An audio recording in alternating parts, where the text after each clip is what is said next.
Halo semuanya, Alur 2D di sini, dan kali ini kita akan menceritakan alur cerita anime Isekai Shoukan wa Nidomedes. Anime ini mengisahkan sekelompok pelajar yang tiba-tiba dipanggil ke dunia lain. Ketika mereka tiba, mereka langsung dihadapkan pada pasukan iblis yang sedang berperang melawan manusia. Di tengah ketakutan, ada seorang murid bernama Setsu yang memiliki kekuatan melawan iblis. Hal ini terjadi karena dia merupakan mantan pahlawan yang pernah menyelamatkan dunia itu. Tak lama kemudian, mereka dibawa ke istana kerajaan Distinia.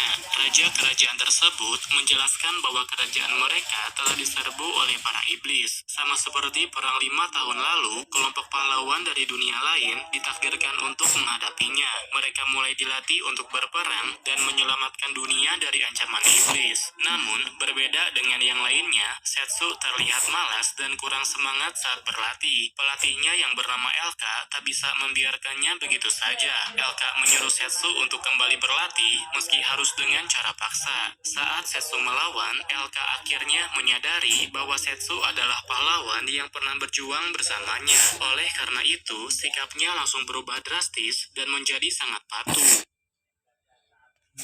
Setelah Elka mengetahui identitas asli Setsu, Setsu juga dipertemukan dengan kelompok lamanya. Namun, berbeda dengan Elka, seorang penyihir bernama Tia langsung menyadari bahwa itu adalah Setsu. Meskipun sosoknya telah berubah, Tia dapat mengenali Setsu karena energi sihirnya tetap sama. Saat berkumpul kembali, Setsu memberitahu mereka bahwa dia bereinkarnasi ke dunia lain dengan membawa sihir dan ingatannya. Kemudian, dia dipanggil kembali ke dunia itu dalam kondisi sedang berperang. Mereka sulit percaya ceritanya, tapi karena itu perkataan Setsu, mereka tidak meragukannya. Setsu bertanya apakah Toma terlibat dalam perang kali ini, karena menurutnya hanya Toma sajalah yang bisa merencanakannya. Di sisi lain, raja beserta pengikutnya berencana untuk menyerang iblis habis-habisan. Setelah mengetahui situasi ini, Setsu memutuskan untuk pergi dan menghentikan perang sekali lagi. Namun, kali ini dia memutuskan untuk pergi seorang diri tanpa didampingi oleh pengawal lamanya.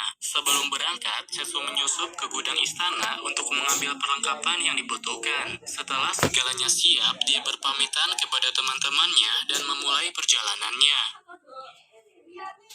Ketika seorang pembeli tidak bisa menilai harga, pemilik toko kerajinan terbaik di kerajaan Distinia menolak untuk menjualnya. Namun, saat pembeli tersebut memberikan banyak koin emas, sang pemilik tiba-tiba berubah pikiran dan setuju untuk menjual barangnya. Seorang gadis bernama Ruri merupakan cucu dari pemilik toko tersebut. Setelah kakeknya meninggal, Ruri bertekad untuk melanjutkan pekerjaan yang belum selesai dilakukan kakeknya. Tugas itu adalah mengembalikan perhiasan ke wilayah iblis. Namun, tugas ini tidak mudah. Meskipun memiliki uang dan juga perbekalan yang cukup, Ruri kesulitan menghadapi hewan buas yang menyerangnya di perjalanan. Untungnya, Setsu secara kebetulan berada di sekitarnya. Tanpa ragu, Setsu langsung menyelamatkannya dari serangan hewan buas tersebut. Setelah diselamatkan oleh Setsu, Ruri memohon agar dia menjadi pengawalnya. Meskipun awalnya menolak, tapi pada akhirnya Setsu sepakat untuk mengantarnya sampai ke kota pelabuhan. Namun, saat tiba di kota pelabuhan, Ruri mengetahui bahwa tidak ada kapal yang bisa berlayar ke benua iblis.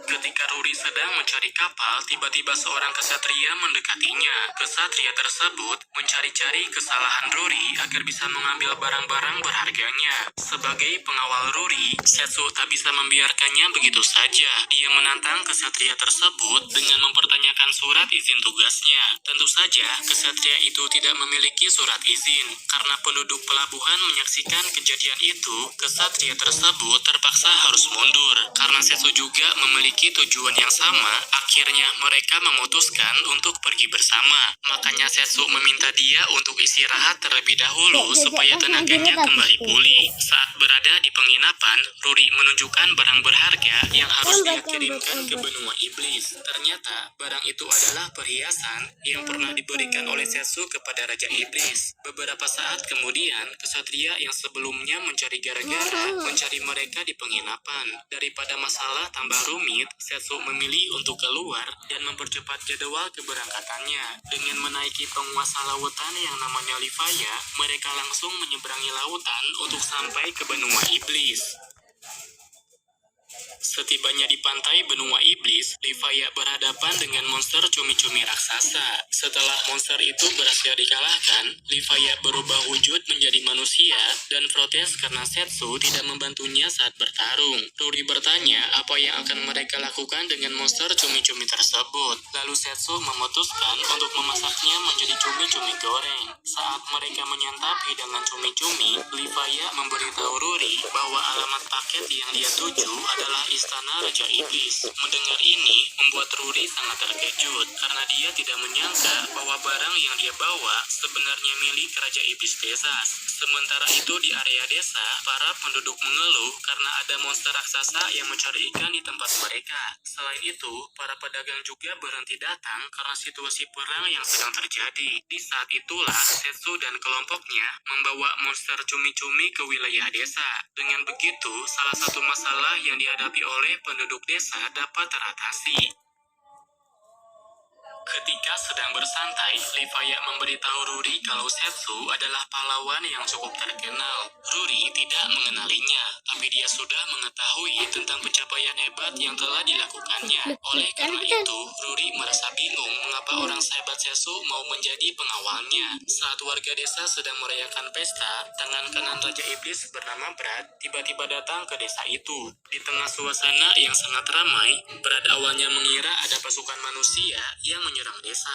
Namun, setelah mengetahui bahwa Setsu dan Leviathan ada di sana, Brad memberitahu mereka bahwa Raja Iblis diminta untuk menikahi pria bernama Teran Snither. Teran adalah seorang pedagang yang memiliki kekuasaan besar karena menguasai komoditas di berbagai wilayah. Dia juga dikenal sebagai orang yang mengusulkan cara untuk menjaga perdamaian dan bisa menghentikan peperangan. Mendengar hal tersebut membuat Setsu memutuskan untuk membatalkan pernikahannya. Dia merasa curiga Teran mungkin terlibat dalam peperangan tersebut karena kedua pihak yang berperang sama-sama mengaku diserang duluan.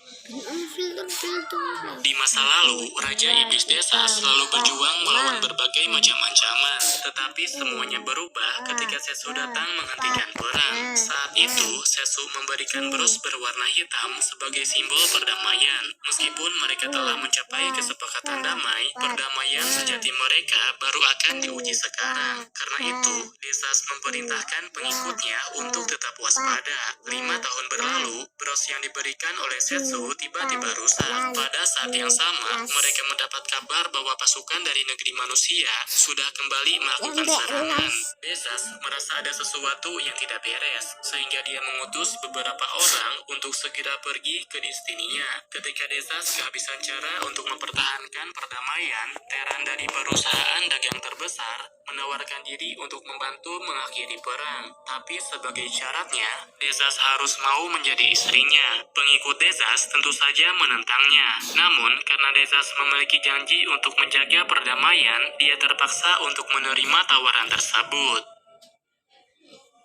Pada hari resepsi pernikahan, Teran mengumumkan bahwa dia akan menjalin sumpah perbudakan dengan Raja Iblis Desa Stol Serrano. Lalu, ketika Teran akan memberikan kalung perbudakan, tiba-tiba Setsu datang untuk menyelamatkannya. Setsu berniat membatalkan pernikahan itu dan melawan semua orang yang berpihak kepada Teran. Selain melawan pasukannya Teran, Setsu juga berhadapan dengan iblis yang melayani Toma. Namun, dia gagal mengalahkannya dan membiarkan iblis itu kabur ke tempatnya Toma. Desas sebenarnya sudah mencurigai Toma, tetapi tidak menduga bahwa Toma benar-benar melakukannya. Sebagai Raja Iblis, Desas juga akan membantu Setsu, tapi dia belum bisa pergi bersamanya karena kondisi di kerajaan iblis masih belum aman. Sementara itu, Setsu sendiri akan kembali melanjutkan perjalanan menuju kerajaan binatang. Saat pertama kali bertemu dengan Setsu, Yui merasa kalau Setsu terkesan seram dan tidak ramah. Namun, seiring berjalannya waktu, Yui menyadari bahwa Setsu sebenarnya orang yang baik. Ketika mereka beranjak remaja, Yui sangat ingin sekolah di SMA yang sama dengan Setsu. Tapi, karena Setsu akan masuk ke sekolah elit, Yui harus belajar lebih keras dari sebelumnya. Sayangnya, saat mengikuti simulasi ujian masuk, Yui gagal ujian tersebut. Kemudian, dia digoda oleh beberapa pria supaya Yuhi menyerah dan bergabung dengan mereka. Karena Yuhi terlihat tidak nyaman, Setsu segera menghentikan pengganggu tersebut. Setelah mengetahui keinginan Yuhi untuk masuk ke SMA yang sama, Setsu bersedia menemaninya dan membantu Yuhi belajar agar dapat mencapainya. Di masa sekarang, Yuhi masih berusaha untuk mengejar Setsu. Dia berlatih lebih keras dari yang lainnya agar bisa membantu Setsu. Meskipun kemampuan Yuhi telah meningkat pesat, Elka memberitahunya bahwa dia masih punya kelemahan, yaitu belum memiliki tekad untuk membunuh musuh demi menyelamatkan orang yang dia sayangi. Saat Yuhi sedang merenung, Tia datang ke kamarnya untuk menyembuhkan luka di tangannya. Tia tidak hanya menyembuhkan lukanya saja, tetapi juga memberikan kata-kata yang membuat Yuhi semangat kembali. Di sore harinya, Yuhi berbicara dengan Glein. Saat itu, Yuhi bertanya kepada Glein apa alasan dia bertarung. Glein menjawab bahwa dia lebih memilih melawan orang lain daripada harus melihat orang di depannya menderita. Perkataan tersebut membuat Yuhi bertekad untuk tidak membunuh siapapun. Dia dengan berani memasuki tempat pelatihan terakhir untuk membuktikan bahwa dia bisa menang tanpa harus membunuh lawannya. Beberapa